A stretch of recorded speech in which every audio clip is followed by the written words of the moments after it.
Yeah, we have some good technicians here. Sometimes I start reading before the program starts, and I get into what I'm reading and fail to look up and see that I'm being cued by about 15 people telling me start right now and don't stop until the program is over. We're glad to have you here this afternoon. We come together every Monday at 2 o'clock, and we're here for an hour, and we'll be here from 2 o'clock until 3. And we are glad to have all of you here. And I'm seeing all the cameras are lit up, and we are having some new feeds. Seems like we have some new feeds every week. John, I think you want to make an announcement. Yeah, I do. That's a good launching point here. Next week, for full details and also the official launch of a kind of an inset. We're kind of curious to where people are listening to us from, the platform and where the city they're from, because it's going to be on the internet. We have I think 7 or 8 platforms we put the show up currently on. One of them's Rumble, which has got your biggest amount of viewers so far. Rumble, okay. But RUMBLE, yeah. And so anyway, what I'm going to do is provide a graphic of all that next week, and also we'll provide a phone number. We're trying to encourage people. What we're going to do is we're going to have them call a number we're going to provide for next week, and it's going to we'll encourage them to call in, tell us where their name, the city they're calling in from, where they're listening to us from on the internet, and also other, also we're going to try to come up with a name for people who follow you too, like Rush Limbaugh had the Ditto Heads. Well, we want to come up with people, maybe, what we call people who follow your show, who agree with you and stuff like that. Not too many. No, there's quite a few people, actually. You're gaining. But anyway, this contest is going to be officially launched next week. But I want to make sure all the details of the rules. But basically, the idea we have is you're going to call the number we provide next week. You leave your name, your phone number, where you're hearing it or watching it from, what platform, and also what city you're in, and city and state, obviously. And we're going to do is, our intention is we're going to take all the names, I'm going to put them in a random drawing thing, like a computer generated one. So there's no going to be any human input other than we put the information in. Mm-hmm. And then we contact the person. It's going to be a significant prize. I mean, not a huge amount, not enough to retire on, but I mean something to because we're kind of curious. It's kind of a way of doing our demographics. Okay. Getting in touch with our demographics. So Good. Next week I'll provide you with more information, and also maybe you and I'll have a conversation what you want to refer to your people who are followers. Maybe I don't have any ideas of what you want to be called, but what do you want them to be called? But anyway, the Millionaire Club. Huh? The Millionaire Club. Oh yeah, that'd be cool. Anyway, that's interesting. I think that I'd also like to thank for when we launch this officially, but also now Steve Meyer of Flint Talk, our partner in this. He's providing for the cash and the cash prize, mm-hmm. and he really wants to see you grow because he thinks that, and he's been putting a lot of the show on a lot of platforms. I'm going to provide a graphic too of all the ones where you can see you on, because in case they shut one down, where it's going to be other avenues which might pick up more. But they are trying to do their best. The people in power now are to censor and to destroy anybody who says anything contrary to their narrative. Tell me about it, John. I don't know if you saw that person last week that was on Tucker Carlson's show. She was she is a literary, not a critic, but someone a literary editor, I think they call her. And she had placed something on Parler, and there's another one, I can't think of all the platforms out there, but she was on 2 alternative platforms, and they found out that she just posted on those other platforms, and they told her that was not allowed, and called her in, and right there on the spot fired her for having used a platform that they didn't approve of. And when she was talking to Tucker Carlson about it, she was saying that it used to be a time when if you were conservative, as long as you kept your mouth closed and kept your head down, there was no consequence. But now what they want is that they want you to be publicly on the side of the left. If you're not loudly proclaiming your allegiance to the left, then you have a problem. So they've upped the ante in terms of their intolerance of the alternative view, and that's very dangerous. I never knew the right. I mean, TV shows always try to depict. They go back and they try to create this false narrative about Joseph McCarthy in the McCarthy era.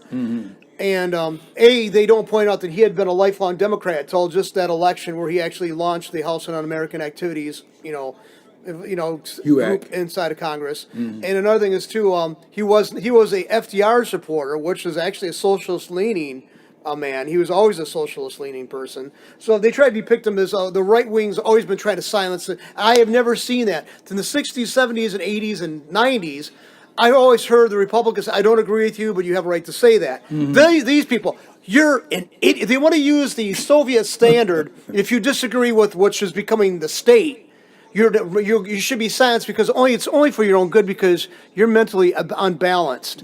You use the psychiatric standards or attempt to try to use psychiatric standards, which is basically loose cannon in its own self, in its own right. Psychiatry's got a lot of things I question, a lot of the assertions they make, but they're trying to use anybody who disagrees with them being unfit mentally. Yeah, John, the intolerance level that we've arrived at in this country is very frightening.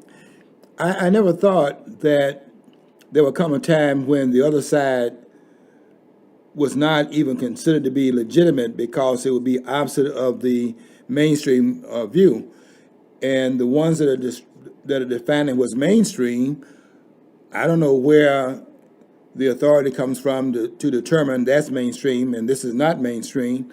But when you start shutting down platforms, you couldn't be too confident in the mainstream view, or you would have to silence the opposite view. The question is that if you don't like speech, speech then compels speech to counteract speech. You don't shut speech down. What you do is you put the counter argument out there and you let other persons that listen to both sides determine which side has more credibility. But I don't see them doing that. I see them actually shutting down the other side, and the other side is not even allowed to be heard. Now they have changed the definition of treason. Treason now is there's a view out there that is mainstream or to be mainstream, and if you have a counter view, that view is un-American. They're saying the opposite view is an un-American view, not because it's un-American. Nobody's trying to come out and attack the country because of the opposite view, but the view is anti-American because of its opposition to the mainstream view. And when you start beginning to roll up what is not tolerated, where the other side has been totally shut down, Houston, we got more than a problem. This is a total nullification of the First Amendment and the innate right to speak. You don't have the right to be heard, but you have the right to speak. Did you ever see Dan Kildee now says they asked him about after the riot there in the Capitol? He said it's a harder time for him to work with people across the aisle, and he says this is Dan Kildee, a very pathetic individual in my opinion. I can't stand the Kildee clan, but he said he sees everybody on the other side as smaller men. Oh, did he say that? Yeah, he actually said that. I'm already not voting for him. Now I want to go. I won't vote for the guy anyway. But let's face it, you can't get anybody to run against this guy because these liberals. You know what? Most of these morons in this area don't even realize is the right word for it too. He's DK. His uncle was a DK, and he's a DK. I live in his district, and I'll tell you something. He knows where I am with his campaign. I knew him when he was over there in the city of Flint. And some of the things he was doing with the property that they were confiscating and how they were doing that and the monetary things that were involved in it that were a personal benefit. You know, these politicians use their office to benefit themselves financially, and the voters and the constituents be darned about it. That's not what they're there for. They're there to enrich themselves. And this idea that we have representation because these people are being elected to office, there's absolutely no evidence of that. And that's all the ones in the House of Representatives and all the ones in the Senate. All 535 of them, I don't see any representation from any of them. And that's in both parties, the left and the right, if you want to call them that. We don't realize the left and the right are the same body. the Congress is left and right, and you got people in the Democratic Party in Congress, and you got members in the Republican Party in the Congress, but both of them are in the Congress, and both of them are basically working in cooperation with each other against the American people. So this idea you're going to shut speech down, this is something we have got to watch very carefully, because the first thing tyrants do when they want to take over the instruments of power, and the instruments of power basically are the instruments of the state. When you want to take the instruments of power over, the first thing you want to do is shut down any opposition to it. And you want to shut down speech, which I think a lot of that has to do with these masks people are wearing. And because you've not suffocated yourself by wearing one mask, now Fauci comes out and tells us we got to wear 2 masks. And if we're still alive after that is over, maybe go to 3, and then I don't know how many more masks after that. I know how many masks I'm going to be wearing, 0.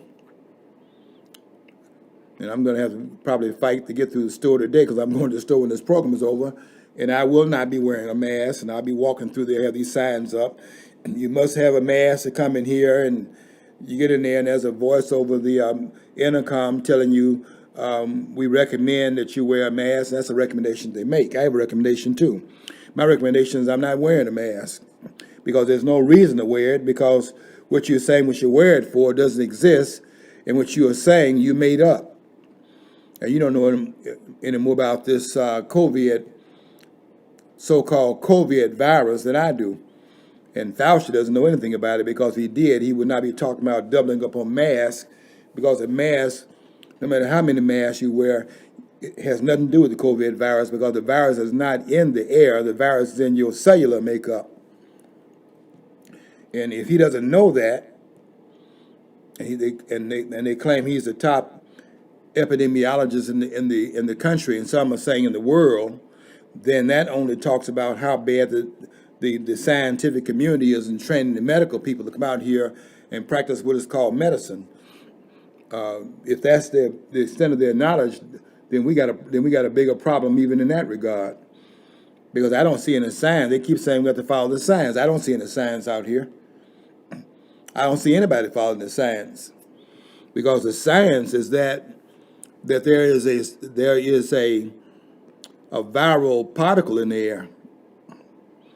But a virus cannot exist in the air, because a virus is because a viral particle is locked up behind a protein capsid coating. And what it's trying to do is get out of the confinement of that coating so that it can reproduce itself, because everything wants to replicate, self-replicate. But the viral particles in the air cannot do that, and it can't do it because it does not have a cellular makeup. And if Fauci says differently, then one of us is wrong, and I guess this is my arrogance speaking. We can't both be right. It's just like in physics, right? 2 objects cannot occupy the same space at the same time, and 2 opposite viewpoints cannot both be right at any time. So I'm saying something very different from Fauci, and so therefore we can't both be right, and that means then that I'm right and Fauci is the one that's wrong. Particularly with this man talking about you need to wear 2 masks, because and then they're saying something else that's stupid. All I hear is stupid stuff.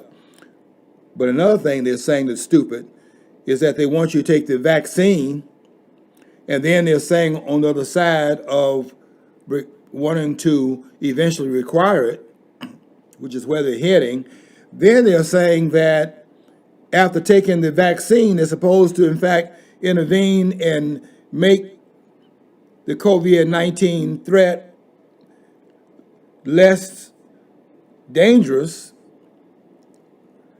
they're saying that on the other side of the vaccine, you still have to wear the mask. If that's true, then what's the vaccine for? Can I ask that question? If the vaccine does not get you to take the mask off so you can breathe, what does it say what did Emmett Lazarus say that they placed on the Statue of Liberty? Given you're tired, your whole masses, yearning to breathe free. Well, what are they doing? They come over here to breathe behind a mask? That's breathing free? And then, and then you take the vaccine and you still got to wear the mask? What is this? What are they telling us? You don't want to hear what I think they're telling us. It's not what they intend to tell us, but I tell you what they're telling me. They're telling me they're crazy. Viruses in the air. They're not going to like this, and I don't care if they like it or not. I'm right and they're wrong. There are two things about a virus. Number one, there are no viruses in the air. If you understand the makeup of a virus, you understand why. A virus does not have any cellular makeup or any cellular energy. That's why it's seeking, as a particle, is seeking to hijack the energy of weakened cells. That's what is going on. It's invading, the particle is invading in search of a cell, weakened cell, whose cellular energy it can hijack, because it can only replicate by using the cellular machinery of the cell. If your cells are not weakened because your immune system is working up to a speed, let's say you got vitamin D, and you don't even have to do anything to have vitamin D. The sun, that takes 5 minutes for the sunlight to reach the earth, traveling at 186,000 miles per second, and taking about 5 minutes for it to get from there to here. And by the way, it is the sun light that turns the earth around and makes it revolve by hitting and striking at the equator, because revolution cannot take place in darkness. Isn't that true? It takes light to bring about revolution, and that's what we see back here with these founders, what they did. It takes light to do that. Nature commands it. So when they start telling me that a virus that stands on the outside of life with its purpose, there's a purpose why it's outside. It's not even a life form. Isn't that true, Dr. Fauci? You quack. They don't say anything. I'm going to call some other names out here. I'm going to see if they come out of hiding, because there's some stuff they're saying out here about the Constitution that I'm not going to let stand. That's not going to stand either. Since y'all getting ready for that next week, I'm going to clear that up. And I'm going to call some names out, and I guarantee you, because I got the same degrees they got, and I guarantee you they're not going to say anything. I don't have any degrees in epidemiology. I'm talking about those people that claim that they're constitutional scholars. I had to figure this thing out, who they really are. I'll tell you who they are too before I get off the air, because I could not understand how they could be constitutional scholars and make all these mistakes. But I had to figure out how that happens. They're not constitutional scholars. They are Supreme Court scholars. That's Alan Dershowitz, Jonathan Turley, Lawrence Tribe, and the rest of them. They're not constitutional scholars. They're scholars of the Supreme Court rulings. And I brought this book here. I didn't bring it. I borrowed this one from John. But I wanted to borrow it so I could read from it. So you would, although I don't need it to quote from it, but I wanted to borrow it so that I could go to it and read it. So you won't think I'm making this up. But I will correct them in what they're saying because they don't know what they're talking about. They're wrong and I'm right. And I'm going to talk and they're going to shut up. That's what's going to happen. Because they're not qualified to say what I'll be saying about this document here. I'm not a scholar of the Supreme Court. I don't care what the Supreme Court says. What I care about is what the Constitution of the United States says, and that's what I'm going to quote. I'm not going to quote 9 men in black that Mark Levine talked about in his book called 9 Men in Black. At that time it was 9 men. They got some women on there now. And they're doing just as bad a job as the men did. And Amy Barrett, who came on with such fanfare, and so did Neil Gorsuch, and so did Kavanaugh. A lot of fanfare, no substance. They weren't guilty of what they were accused of, but what they claimed that they were was also wrong. And we're going to clear this up today. That's what's going to happen.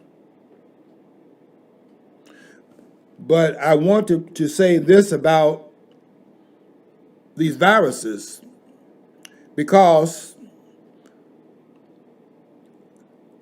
I want to get people to come from behind their mask, because it is what David Icke, David Icke, I think he calls it, I-C-K-E is the way he spells his name, over in England, very brilliant man. And he was saying that around the world, the people more and more are beginning to come from behind and having their mask and recognize this is a scam. And it is a scam. I said that in March when they first came out with it, because I began to go and read the reports. And I was listening to the noise on television by Fauci. He's a noise maker. If that man is saying what he's saying, he doesn't know anything. This man, I got to tell you something. You listen to fools. If Fauci believes that stuff he's talking about, they're talking about this man is a top epidemiologist in the country. I don't believe that. The man talks in a vacuum. They don't let the other epidemiologists on television. And they want to say, we're listening, we're following the science. What science are you following? You're talking about one man. Well, they got a woman over there too. Dr. Burtz. They got Fauci, and then they got Dr. Burtz. And they want to say they talk about the science because they got one gender and another gender. I don't guess they found any other genders among those two. They can claim multi-gender information within a single gender, which they found some genders. This is the science here. They didn't found some genders that God didn't create. They didn't found some other genders through science. And they're talking about they following the science. I don't see any science they're following. What I see is they made a make-believe world. They got people in a matrix talking about the science. The science is matrix. They are creating distortions in the science and calling it science.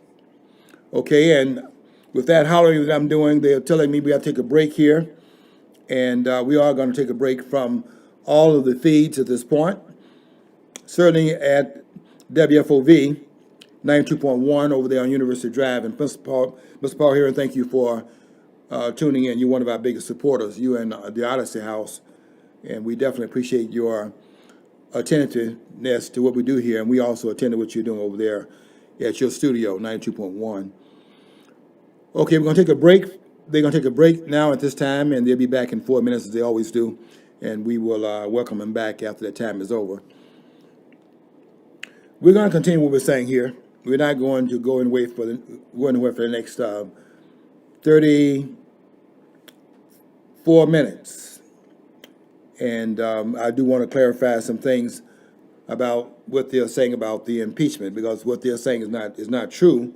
And I'm going to quote from the Constitution in order to get it straight. But I cannot believe some of the things they're saying. But I want you to be aware of two things as far as this virus is concerned.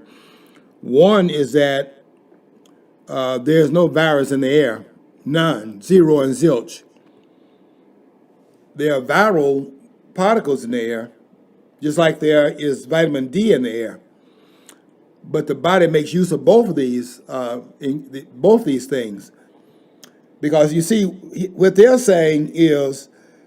See, this is another thing that they're saying to it, as I think about it. They're saying that we are at war, but see, the enemy that we are fighting is invisible. And so we're fighting a war, and the war we're fighting is that we're fighting a war with nature. Nature has declared war on people, and so it's no longer Al-Qaeda, Iran, Iraq, Afghanistan. They done found some new enemies. We're now fighting a war against an invisible enemy called COVID-19. I guess it's going to have one, and now we passed 19, and that was in 2020. We're now in 21, so maybe we are doing the same thing we're doing with our dating, and our dating is 100 years. The dating is 100 years behind, not 100 years on the calendar, but 100 years behind how you count it. This is the 21st century, but it's 20-something. And so we were in COVID-19 in 20. Now that we are in 2021 and not 2020, maybe this is going to be COVID-20 now. I don't know how they're going to number it. But I do know what they're saying about it is not true, because a virus cannot exist in the air. And Fauci is not going to correct me on that. Birx is not going to correct me on that. And nobody else is going to correct me on it, because I'm right and they're wrong. That's the first thing about a virus. There's no virus in the air. And all they did there, because I've studied this in ancient times too, where they used something else they called virus back in that time period. They didn't call it viruses then. It was considered to be evil spirits, demons in the air. And you've seen some of that. I used to watch Tarzan when I was a kid. And they'd have somebody in the village get sick. And then they would see Boy. Boy was Tarzan's adopted son after the plane crashed. And one of Johnny Weissmuller's, his version of Tarzan was the most famous one. Les Barker was another one. And what was the other guy's name? Anyway, Johnny Weissmuller was the best of the lot. I think it was Ron Ellie. What was it? Ron Eli or Ron Ellie? He was one too. Later, he's later Tarzan, the one on television, and there was another one, the muscular. Okay, they're back. The muscular guy, I can't think of his name right now. I used to know all of them because I was raised on that. And then somebody would get sick in the village, in an African village, and that one they have Tarzan's son would would somehow get in that he felt he would be in that village, and they would blame him because he was unlike they were in Africa, and they thought that he had brought poison into the village. Now we all, cause in the theater, we watching this. Everybody knew that that was superstition, right? And they would say, they would have these rattles, and they would say juju, or some other strange words they would use, an idea they're trying to conjure the evil spirit out of the person that gotten sick. Well, that's the idea they had at that time. In the ancient time, back in the ancient time, the idea was that there was an evil spirit in the air causing sickness. You can't get away with that now. Not when you have the witch doctor separate from the witch doctor is a man of superstition, and his role is separate from the man who runs the state, the man of force. And so they're working cooperatively with each other, but they have different roles. But their role is to control the society from different vantage points. One does it through force. You do what they say or else. And the other one, you do what they say because the evil spirits will come. If they don't conjure those evil spirits out and call them out of your body that's causing your sickness. That's the idea they had.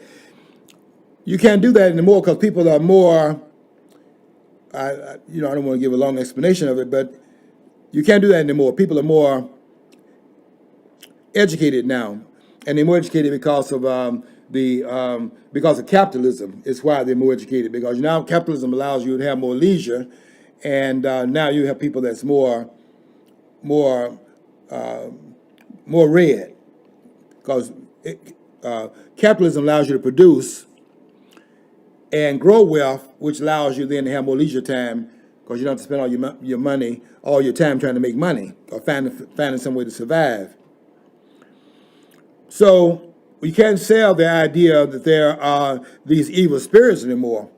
You might be able to do that in terms of some religious thing that you're doing, in terms of conjuring evil spirits out and things of that sort. I've seen in some of the societies I've been in some of my travels. And I've seen some very, weird things in some of the countries I've been in. You'd be surprised of how superstition still governs a large part of the planet. But not in countries that have been touched by Western cultures. That just doesn't work in Western culture. You're not going to be able to go into any Western society and say that you're going to conjure some spirits out and start shaking some rattles. Nobody's going to buy that anymore. Forget that. That's out of here. But you can change the name of it and don't call it juju, and change the name and call it something else. What they're calling it right now is they're calling it viruses. They're in the air now. And you got people scared and cowed down. So you can't do that to me. Yeah, people don't realize the word malaria means evil air. Evil air, that's right. Evil air. That's what it's supposed to be. They thought it because it was air found by bad bodies of water. Yeah, mal is malevolent, opposite of benign spirits. Then malevolent spirits, the idea is that there are good spirits and there are bad spirits. Or sometimes you'll see it when they do a cartoon, and they'll put on the left side, that's the bad side. You would have the guy with the pitchfork over there talking in this guy's ear, and then you have over here the angel, the guy with wings, and over there he's talking, and the question is, which one are you going to listen to? And they say, which of the voices will prevail? And then the answer is the one you listen to. But you got both evil and good trying to have an influence. That's the religious connotation, or the superstitious connotation. Now, you can't do that in a community that's more scientific. And in societies that they claim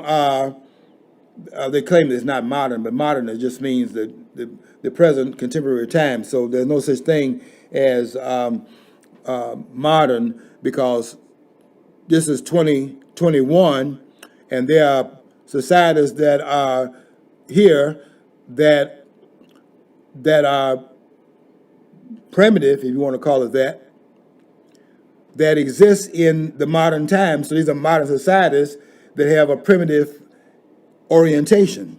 Some of them don't want to have. You have that with the Amish. I mean, I'm not saying that they're primitive. They're not. They don't drive cars. They have horses pulling the wagons on wheels. They don't want this way of doing things because it has a corrupting influence. You pay a price for it. Well, look at Jean-Jacques Rousseau accepted that, they had a challenge for the essay from the Academy of Science in France about does science and technology corrupt morals? And he actually came on the side and said it basically does. And it does. I mean, let's face it. I mean, things that used to be able to would be very apparent now are concealable because of technology. A lot of things now are actually so it could go both ways. But I mean, technology is a good thing in a lot of ways. I mean, let's face it, we're using the internet, so I can't sit there but when you okay, so you buy a car, you have to pay insurance on that car and have to be holding all the federal, the state and local There's governments. a price, yes. So you become, you give part of your existence over. It's not freedom. It's not, having a vehicle used to be a symbol of freedom. Slavery, yes. But it's not. It's slavery. You Right. are being a slave. They use that. These bureaucrats love that because they know you'll be willing to give them $200, $150, whatever it is for your registrations and stuff like that. And it's always on your birthday. You notice that? Yeah. Your birthday's now marred every year or every so many years, or every year because you got to get, so you got to pay that money out on your birthday, which is supposed to be a day for your celebration.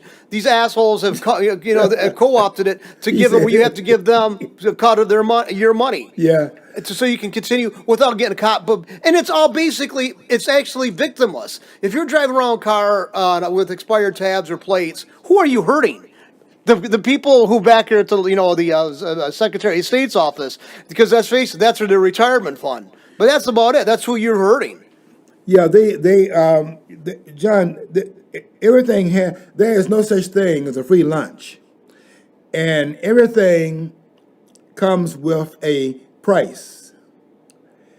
So when they start making it appear, when they create a technology, what people understand is that that's a price that you have to balance against the price of your culture. The culture acts a certain way. The technology that you put into the culture makes it act differently. That's why society is very different now than it was when I was growing up. And we keep talking about how much society has changed. Of course it's changed. You got a telephone in your pocket. Did you have a telephone in your pocket when you were growing up? You had water fountains. You seen the water fountains anywhere? You used to have water fountains on the playgrounds. You don't need that anymore. You got the water in your pocket in a bottle. You're spending $1 for a bottle on the average. If anybody, when you were 25 years old, if somebody said, "Hey George, back in the future, people are going to be willing to pay $1 for a 16-ounce bottle of water," wouldn't you laugh at them for saying that? I would have laughed at them. Right. Because that hydrant's over there on the school ground. On the school ground, we had hydrants out and on the school grounds. And when we played on the school grounds after school was over, we go on the grounds and play kickball or softball. Once you would get tired, you go to the water fountain. They got a little pedal on it. You put your mouth down there. They had two fountains. One was a little taller, the other one was a little shorter for those that were different size, because you had elementary school to 8th grade, and your water was right there. If anybody would have told me some years later that you'd be actually selling water in the store, they didn't have that. But there's a price for these innovative ideas. It makes things easier, but it creates complications in other respects. I mean, for example, they got a commercial out right now where I won't call the name of the product, but it's one where you lose weight. Tina, I think her name is Tina Osmond. And they're advertising the meals are already pre-fixed. So in this, they have this married couple, and the lady is sitting down, and the guy's in the kitchen, and they're saying, "You don't have to cook anymore." And the guy sticks his head out and says, "We don't have to cook anymore." They got him in the kitchen cooking. "We don't have to cook anymore." Well, that people don't even want to cook. That's how much society has changed. I mean, TV dinners, people don't realize that you didn't have TV dinners. Where's a TV dinner? People cook their own meals. And they would have certain times of the day when that would happen. Breakfast, lunch, and dinner. Now, they drop a box off, and there's your breakfast, lunch, and dinner in the box. Now, I don't know if you know this, but, they had this cartoon that said, one of the cartoons said that there was a boat. They had a boat in the water, and they had the boat up in the air. This side down, and that side up. And the guy said, "Who let the Americans on here?" Because one of the price you pay for, you don't have to fix dinner anymore, and you got these TV dinners. You go out and have these meals at the restaurant, and you like sugar and salt, and they put that in there to entice your taste buds to crave the food. So we are a very obese society. We weren't that fat at one time. We're fat now. Look at the TV shows like the Andy Griffith Show. Okay, Andy Griffith Show set in the early 1960s, 1959, 1960, 61. I think it ran 5 or 6 seasons. But there was a couple of people who were overweight. The town drunk, Otis, he was drunk. Otis. He was heavier. But most people, Aunt B was a little plump, but she wasn't really. Look at some of these women they have on shows now. I mean, they're much more obese. And my family is from obesity. I mean, my niece at 26 died because of the result of being obese. Okay, so I'm not denigrating that. I mean, I don't. No, but I'm taking even. I fought to weight all my life. I was well over 300 pounds when I was in high school. And I lost 100 pounds when I came out of high school, and I'm alive today because I did that. Because I think I would have died if I had stayed at that same weight, because I would have gone up. But we got to look at the fact that Americans are so obese. It's a big problem. It's a big problem now. John, you remember the Jackie Gleason show? Yeah. You know when Jackie Gleason would one of his common routines is that there'd be a woman that would be obese. He would say, boy, are you fat? Remember that? Right. In my neighborhood, we couldn't afford to waste anything. So if you accidentally drop some food on the ground, you picked it up and blew on it, and you put it in your mouth and you said this. I don't know how many times I heard it. All that don't kill me will make me fat. Because the idea was if you were fat, you were healthy. We didn't know any better. We thought fatness was health because we were all, fighting for meals. We're a little bit wealthier now, but you pay a price for it. We didn't have all this cancer. That's the price you're paying. Nothing is free. It's always a trade-off too, because let's face it, we fought so, and we created technology so allow us to have better harvest and actually be able to process food faster and actually have more yield in the fields. But let's face it, the fields are being depleted. You keep on growing the stuff over and over again. You're not getting the proper nutrients. They don't let it lay fallow. Then a lot of those commercially produced fertilizers are devoid of nutrients that would have been gotten if they just allowed organic material to to break down on top of it and be added to the soil. You're just adding mega amounts of nitrogen isn't making the increase in the nutrient quality. Yeah. It's producing bigger vegetables, but not better, more rich, nutrient-rich vegetables. Yeah, John, we used to buy those oranges. Everything had to last a long time because, you want to try to stretch the food. So you're not just eating all at that point. So with the orange, what you would do first is that you put a hole in it, and then you would squeeze it and get the juice out of it first. So then that's how much time that takes. And you got you got the orange still left. Then you tear the orange open, and then you eat each of the cells of the orange, each of the sections of the orange. Now, if you go and buy an orange, the technology is such right now, they were not going to allow that orange to be affected by the weather.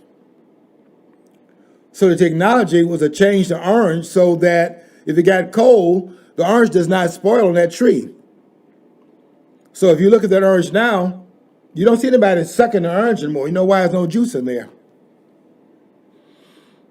In fact, that's not an orange. That's a hybrid. Yeah, my brother one time went down to Florida in the wintertime, and he came back with this huge bag of oranges. They were not good-looking oranges. They looked like they were rejects. But as soon as you touch them, they're just like so squishy. You cut them open, just the juice oozed. And that's what they are made for, is the juice industry. And they had a great taste, don't get me wrong. They tasted great, but they're just made for, they didn't have the appearance, the thicker skin. They're real thin skin, but they had so much juice in them. And you don't get them all the time because he actually went to he was actually a truck driver. And I think he actually was bringing the oranges into a processing plant to make it into juice. And these are the type of juice, the juice oranges they use for that. Yeah. But it's vastly different. All our foods are so genetically modified, they're not good anymore. Yeah, that's again that technology I'm talking about.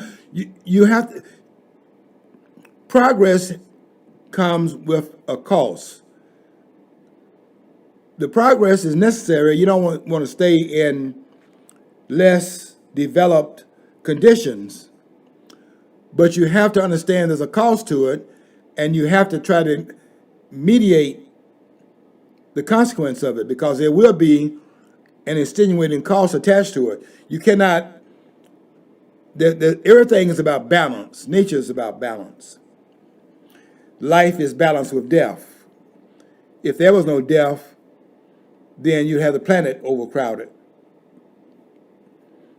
If no people ever left the planet, and they got people scared of COVID as if death is not part of the cycle of life. Didn't Elton John teach that? Talk about the circle of life. What is the circle of life? The circle of life is life being created, life being sustained, and life being regenerated. That's the circle of life. But they got this idea that nature is demanding death. Death is a part of the circle. Life is a cyclical. You mean you were created and you became a creator, and that's how the cycle continues. By nature using what? Using your ego. And that's why a woman gives a man a child, and the woman gives him an image of himself. And there are a lot of other things I can say about that as well. But nature is about compensation, balance. And that's why you're not getting me to wear a mask, because I know people died before COVID. And there are not any more people dying in the country than are dying right now. And if the COVID was causing some additional deaths, we ought to see it in the statistical anomalies that they're putting out there. We ought to have, if you tell me that 400,000 people died because of COVID, when I examine how many people died before COVID, it should be those number of persons and then 400,000 more. I ain't seeing that. because because of this reason. People that just like Everything's a COVID death now. people just don't understand. There is a death toll at the end of 3 months across the country of people dying of diseases and dying of other ailments that you didn't think were life threatening. They didn't. Let's face it. I had pneumonia several times. Pneumonia, like I've had it 6 or 8 times in my life, way more than most people should. It's horrible, but you can die from it. Luckily, I was young enough when I had it that I was able to bounce back from it quicker. But I'll tell you what, when you can't breathe and you feel like you're drowning, that's what it is. Pneumonia is like fluid in your lungs. know. It happens all the time. And when a person's in a nursing home or whatever and they're more impaired, getting outside, being vigorous enough to actually be able to walk, that creates a lot of barriers for that to take total root in your system. But people don't understand, you could succumb to pneumonia at the age of 20 or 10. It's not an age thing. It's a mucus blockage issue. Pneumonia is a blockage in the lower part of the lungs. If you have a blockage at the top of the lungs, that's bronchitis. When they start talking about respiratory diseases, they can call it whatever they want to call it. There's only one disease. I don't care what the doctors say. I know their training. There's only one disease. And that disease drives all the other diseases. And that disease is a mucus buildup in the respiratory system. That's why they can't breathe.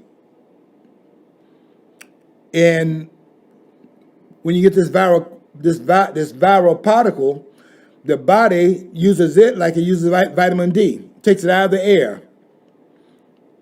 Takes the viral particle out of the air. Breathes it in.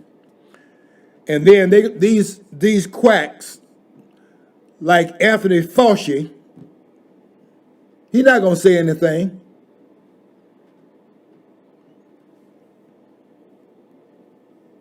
I wish he would say something. Say what?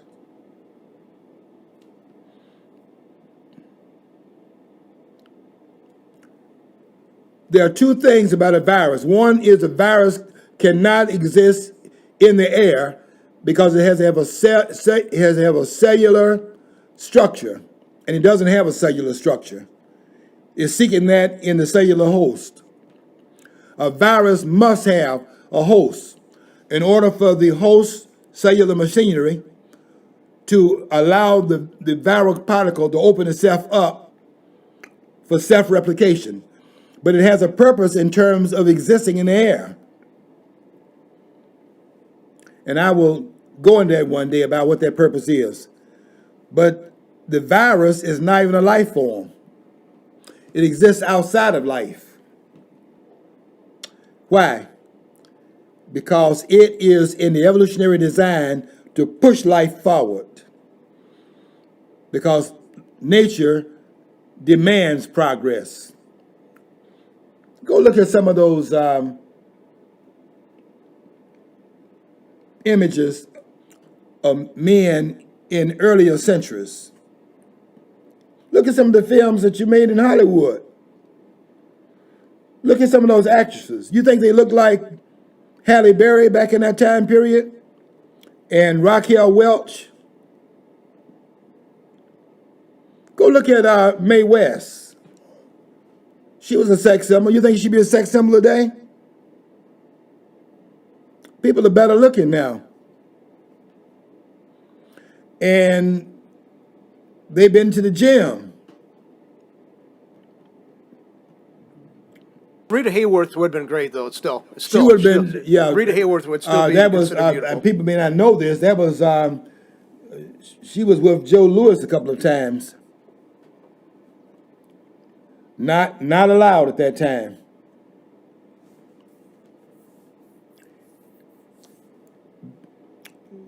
But you pay a price for progress, but progress ought to be made. But you have to be balanced in it because nature demands balance. You pay a price if you don't understand that there's a compensation required of every step, every step you make, I'll be watching you. What's that song? Da, da, da, da, da, da, da, da, da, da. I'll be watching you. So nature is watching. You don't see it watching, but if you violate the codes or don't understand the codes or don't perceive the code, does not mean the codes don't exact the price, because it's not based on your perception of it. Nature is an objective absolute. It doesn't care who you are, how much money you have in the bank, what your family background is. Any violation has a cost that's attached to it. And I don't know why I didn't get to my subject today.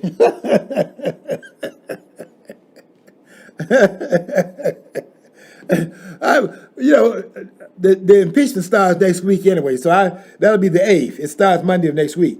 And I'm going to definitely go into this book, because I want to correct Alan Dershowitz and the rest of them, because they are, and I finally figured this out, they are Supreme Court scholars. They're not Constitution scholars. And I'm going to have to come behind them and make some amends in what they're saying about the impeachment process, because they're wrong about it. And they're not quoting the Constitution or anybody else that I know about. And they're not even, well, maybe they could be quoting Roberts. Roberts didn't know anything. But we'll clean it up next week. Okay, I got to get out of here. Overstayed my welcome. But I will start next week and talk about the Constitution of the United States. Until next week, I want you to follow your dream. If you don't follow your dream, you'll never know what's on the other side of the rainbow.